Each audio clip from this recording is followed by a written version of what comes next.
Amigas e amigas, estamos de volta com mais um Negros Online, uma realização da nossa Universidade Zumbi dos Palmares, sob a direção do nosso reitor José Vicente. Estamos em parceria com a Rede TVT, com o canal universitário, e se você acompanhar nosso debate lá no YouTube, compartilha, dá sua opinião, que nós precisamos fazer esse debate intenso.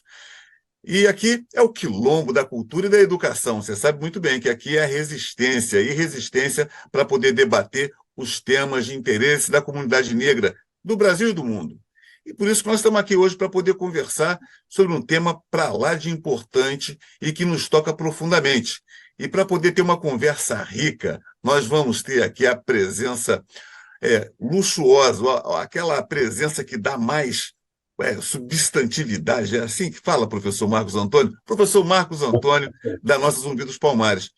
Porque o tema é um tema que exige uma reflexão profunda que nós queremos conversar com você hoje, que diz respeito à decisão que a Suprema Corte dos Estados Unidos tomou em relação às políticas de ação afirmativa, notadamente a política de cotas para ingresso de negros e negras no ambiente universitário.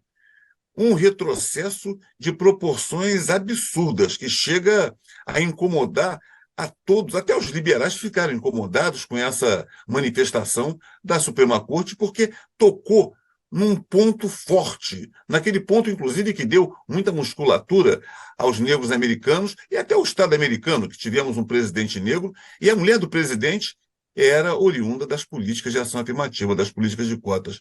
Vejam, a política de levar negros e negras à universidade está incomodando tanto assim? Professor Marcos Antônio, é muito bom estarmos junto com você nessa rodada de conversa e que vamos nos enriquecer e vamos juntos para poder fazer essa prosa. Como é que você vê essa decisão? Vamos começar por aí. Eu acho que, em primeiro lugar, é uma alegria estar reunido contigo mais uma vez, no Ministro Eloy, com todos os nossos amigos que estão aqui na nossa audiência. E agora, de volta ao tema, eu vejo a realidade ladeada por dois pontos. De um lado, nós temos a igualdade formal e, de outro lado, a igualdade material. O que fez a Suprema Corte foi retirar o âmbito da igualdade material, ou seja, a igualdade que alcança de fato as pessoas enquanto pessoas na sociedade, e transformar tudo num ponto de vista de uma igualdade formal, onde nós vemos todos são iguais perante a lei. Ou seja, todos são iguais perante a lei é um elemento imaterial e que não empresta esse alcance, essa materialidade, né? Esse proveito pessoal às pessoas. A decisão é constitucional, sabe, segundo os valores americanos, que são valores intransigentes, a gente reconhece, inclusive se chocam conosco aqui na nossa cultura, mas que mostram que isso levará à exclusão, isso levará à falta de alcance às pessoas. Isso é como se nós estivéssemos dando marcha ré num movimento civilizatório. É como conversava um pouquinho antes do início da nossa conversa com o Eloy, dizendo que isso se choca com a marcha civilizatória, né? Isso não tem adesividade à sociedade da informação. Isso não tem, digamos assim, aderência, né? Isso não tem aderência com toda essa tecnologia que nos encaminha, que nos envolve, né? Eu fiquei realmente um pouco perplexo com isso. Realmente, nós ficamos perplexos com essa decisão. Uma decisão, inclusive, uma das argumentações que surgiram para poder se fazer é uma ofensa, essa grande ofensa, vai ao encontro deles dizerem assim, não, porque os latinos, os asiáticos estão em situação de desigualdade porque querem ir aos bancos universitários e isso tem dado problema. Ora, Tata Máxima Vênia é um argumento de um cinismo, de um É, cinismo desmedido. Porque, senão, essas cotas, essas ações afirmativas, elas foram adotadas com o intuito de reparar aqueles que foram barbaramente ofendidos durante séculos, com o seu trabalho escravo que ajudaram a construir o capitalismo nessa época. A imagem que se projeta quando faz referência ao joelho no pescoço de George Floyd, ela é potente, é uma imagem potente, e que mostra realmente, há decisões recentes da Suprema Corte Americana, entre elas a questão da revisão do aborto, das regras do aborto, vão todas na mesma linha. Elas se encaminham dentro do mesmo trilho. E, sinceramente, é difícil imaginar onde isso pode nos levar, porque não há como deixar de acreditar que isso não vai influenciar outras sociedades. Existem existe no meu modo de ver uma contaminação, um ambiente de favorecimento de contaminação desses supostos novos valores ou de antigos valores que vão ser irradiados para outros locais. Nós vemos que esse tipo de conduta provavelmente será apropriada como um avanço, como um grande trunfo por essa extrema-direita que está se expandindo no mundo. Nós observamos o que houve nas últimas 2 eleições na França, são sinais muito virtuosos de que isso é um risco. Nós estamos vendo que depois da saída de Angela Merkel na Alemanha, essa onda está contaminando um país incrível como a Alemanha e pelo lado oriental. Isso é o que chama mais atenção. Onde era a antiga Alemanha Oriental, é onde a extrema-direita está se fortalecendo na Alemanha. Nós vemos como se comportam esses extremistas na Espanha também. Então, essa sensação de exclusão, essa sensação de que vale confundir eu não queria chamar como assunto principal para não desviar o tema que nós temos hoje, que é um tema muito relevante.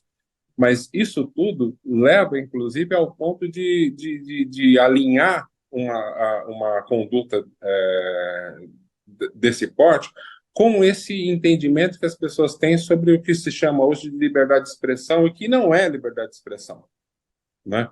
Então, tudo isso faz com que nós tenhamos aí uma tristeza no futuro, né? O futuro ele passa a ser, além de desconhecido, ele passa a ser cada vez mais incerto por conta desses avanços e dessas agressões que nós estamos sofrendo.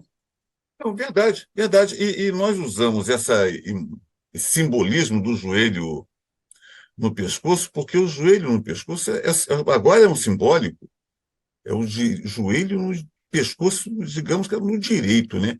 É uma mão pesada para tirar um direito, e isso tem. A sua fala está perfeita, nós teremos repercussões disso no futuro. Isso não vai se dar, acabaram com o direito e era o que tinha que fazer. Não, certamente haverão ocorrer repercussões. Isso não vai ficar assim tão simples. Se tira um direito. E até numa sociedade que alcançou inúmeros avanços significativos, embora nos aspectos sociais ainda carecem de mais avanços ainda, vejo, mas naturalmente que isso vai produzir resultados. E uma coisa que me preocupa, e eu também compartilho da sua opinião, essa expressão de uma extrema-direita que começa a tentar crescer criar ideias de crescimento. E nesse cenário, a parte de o Brasil ter retomado o seu rumo, o povo decidiu bem no ano passado dizer não à continuidade de um governo que hoje já se mostra de uma total intolerância, de uma corrupção desmedida, ganhando colares à troca de venda de uma refinaria e coisas assim, a gente já vai percebendo que quando eles trabalham essas decisões com esse recorte, ela traz o quê? Isso terá correspondência em países como o nosso país, que iniciou essas políticas de ação afirmativa há uma meia dúzia de anos atrás e já produziu resultados extraordinários. Nós já temos a nossa presença de negros e negras nas universidades de uma forma extraordinária. Já temos uma universidade que é o sonho, que é o quilombo da cultura e da educação, que é a Universidade Zumbi dos Palmares. Veja bem, essa decisão ela pode ter correspondência, pode impactar ou influenciar setores assim em diversos lugares do mundo. E o Brasil acaba sendo uma franja bem suscetível e bem laboratório para poder tentar também fazer esse tipo dessa decisão. Muito embora nós recuperamos o caminho, mas a gente não está imune a essas decisões. Eu vejo que é uma decisão tão complexa que certamente precisamos nos debruçar sobre todos os desdobramentos que ela tem, porque a Suprema Corte, ao declarar inconstitucional uma história de constitucionalidade, ela fez política conservadora à extrema. É isso que é uma insatisfação, uma certa tristeza que a gente acompanha, que a gente conhece, toma conhecimento dessa decisão da Suprema Corte em relação às cotas, às ações afirmativas que levaram negros e negras à universidade e levaram até a ex-primeira-dama Michelle Obama à universidade também. É mais ou menos isso. E veja, amigo Eloy, nós já temos uma situação concreta. A Universidade Federal do Paraná, há poucos dias, teve alunos que fizeram um movimento com faixas, cartazes, contrários à ampliação do número de vagas. E quando se vê os alunos protestando contra essa ação do atual governo para ampliar o número de vagas, do acesso das pessoas à Universidade Federal, nós olhamos ali uma pleiade de alunos da escola pública, brancos, de classe média. Ou seja, ali nós temos a figura do X. A figura do X, qual? Quem sai da escola privada vai para a universidade pública. Quem está na escola pública tem que ir para a escola privada.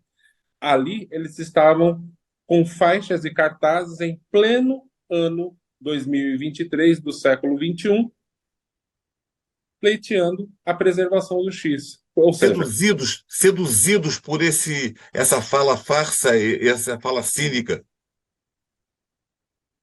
É verdade.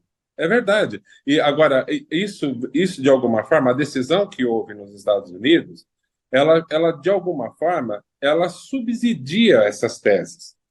Então, é realmente colocar isso em sentido contrário da marcha civilizatória. É muito ruim, e eu sinceramente fico muito assustado com tudo isso, sabe? Eu fico bastante assustado com tudo isso. Não é normal que isso aconteça. O amigo, mais de uma vez, usou a palavra cinismo, né?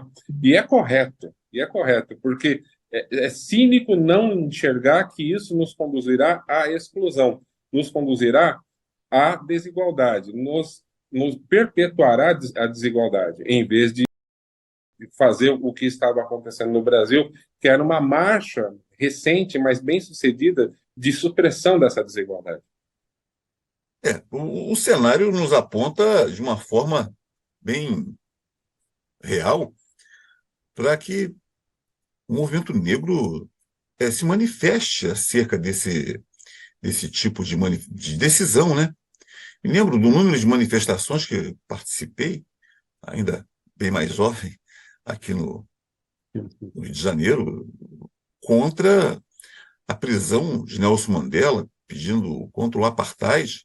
Nós fomos às ruas aqui, mas éramos muito poucos, não éramos uma multidão, uma manifestação de imensos, mas nós íamos ali para poder dizer não ao apartheid.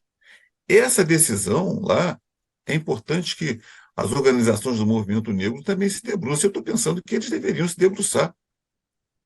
O Negro, os APNs, o Movimento Negro Unificado, a CONEM, para citar só algumas organizações do movimento negro, que são independentes, que não têm dívidas sociais para poder ficar se curvando a qualquer decisão estadunidense e que se manifestem, se organizem para poder dizer que essa decisão lá é para poder aprofundar a desigualdade e trabalhar, é uma decisão que também vai ao encontro de trabalhar também, amigo Marco Antônio, sobre para impedir a mobilidade social. Impedir. O Brasil é um dos países que talvez seja talvez só perca para a Índia na dificuldade de mobilidade social de negros e negras. Nós vivemos aqui quase como se fôssemos castas menores, e fazer o up de quem. É muito difícil, de quem nasce numa família sem nenhuma possibilidade, é bem difícil. Então, as políticas públicas de ação afirmativas, elas permitem à sociedade fazer esse up. Ter mobilidade social é imprescindível, até para a paz social, até para que isso que se apregoa o tempo inteiro nesse ambiente, é importante que pensemos assim. Então, eu tomo aqui a liberdade, no nosso Negros Online, convidar os APNs, as organizações do Movimento Negro, o Negro, o CONEM, Movimento Negro Unificado, para se debruçarem sobre esse tema, porque ele vai ter correspondência aqui.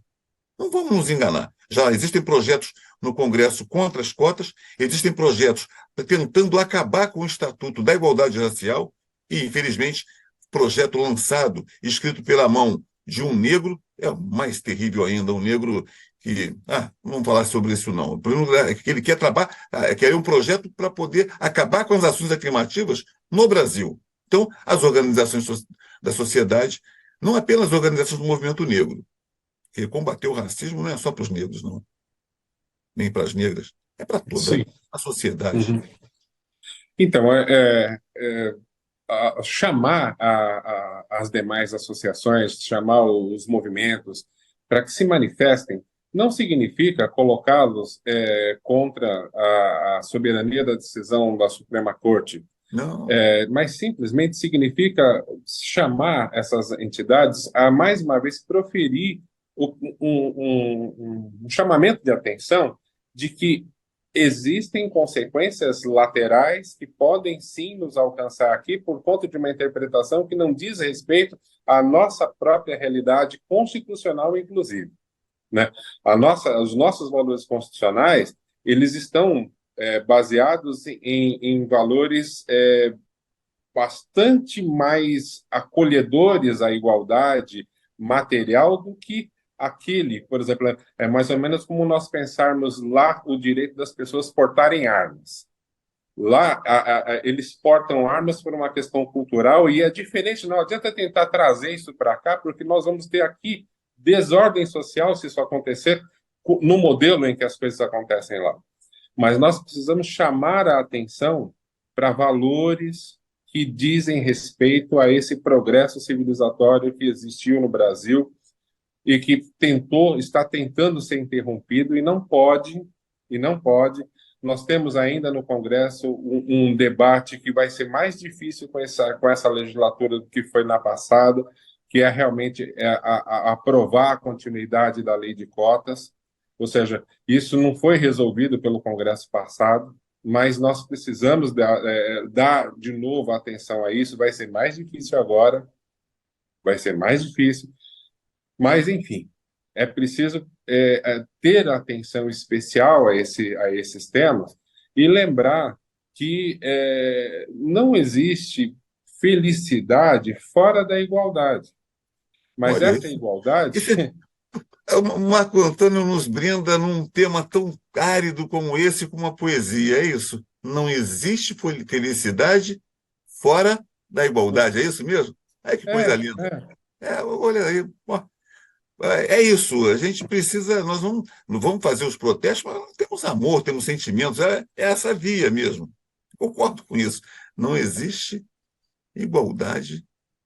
Não existe felicidade fora da igualdade. Então, perfeito. É preciso que nós consigamos fazer um chamamento. Vamos tentar fazer aqui um programa do Negros Online, convidando essas lideranças de organizações para poder falar sobre isso, porque elas retornam com esse tema. Nós não vamos fazer nada que não seja absolutamente constitucional e legal. Vamos dizer o seguinte: essa decisão é equivocada, é um joelho, ao considerar inconstitucional, como ela era antes, era constitucional. Agora virou inconstitucional, ela, resolveu colocar o joelho de novo nos direitos para poder impedir mobilidade social, impedir a construção da igualdade. Então, que se diga isso e que isso sejam gestos de solidariedade aos negros afro-americanos, mas também,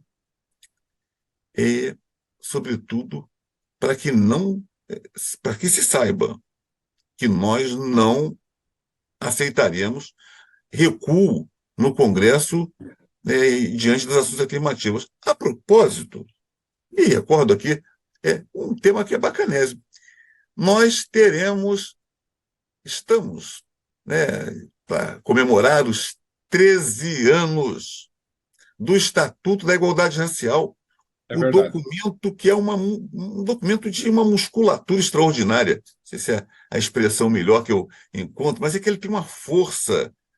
E essa força dele vem sendo demonstrada e acompanhada pela sociedade. Veja os meios de comunicação hoje, as produções televisivas, né? Vejam os empregos, como estão sendo tocados nessa época, né? Ações afirmativas na indústria e no comércio, na indústria, nas grandes atividades, como foi o Magazine Luiza recentemente.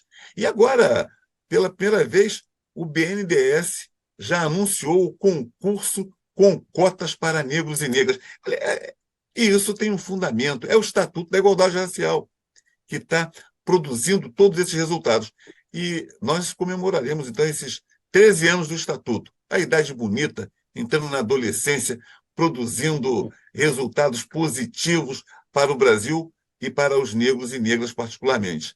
Então, é a ação afirmativa que está em causa. E nós vamos nos lutar. O nosso braço aqui está forte para defender a ação afirmativa. Não vamos deixar que esse joelho venha para o pescoço da nossa comunidade negra brasileira. Depois da sua poesia, eu estou aqui assim, até meio... O que eu vou fazer depois disso? Não existe antagonismo entre liberalismo e ação afirmativa. É preciso deixar muito claro que um conteúdo de política econômica liberal ele convive com o acolhimento também de ações afirmativas, de inclusão, de divisão, de proveito, né? Então, isso tudo se acalma se o diálogo for feito de forma civilizada, né? De forma civilizada. Eu acho que nós temos que tentar atrair todas essas reações e todas essas reflexões para o ambiente do debate civilizado, sabe? Do debate de ideias, né? Essas ideias precisam conviver. Não vamos dar nenhum passo atrás nas conquistas civilizatórias, nessas conquistas humanitárias, nessas conquistas que levam a cidadania a ser exercida plenamente, com a igualdade de oportunidades, com o acesso aos bens econômicos por todos e todas em igualdade, né? Isso vai ser muito, muito bacana. E para poder acessar, a educação é fundamental. Nós estamos aqui no Negros Online, é um quilombo da educação, um quilombo da cultura. Você está instado a conhecer a Universidade Zumbi dos Palmares e o vestibular está aberto. Se inscreva, você vai ter os grandes professores. Está aqui o Marcos Antônio, professor da nossa Zumbi dos Palmares, e tantos outros e outras professoras. Vamos juntos continuar essa luta e defender o povo negro e o povo brasileiro como um todo.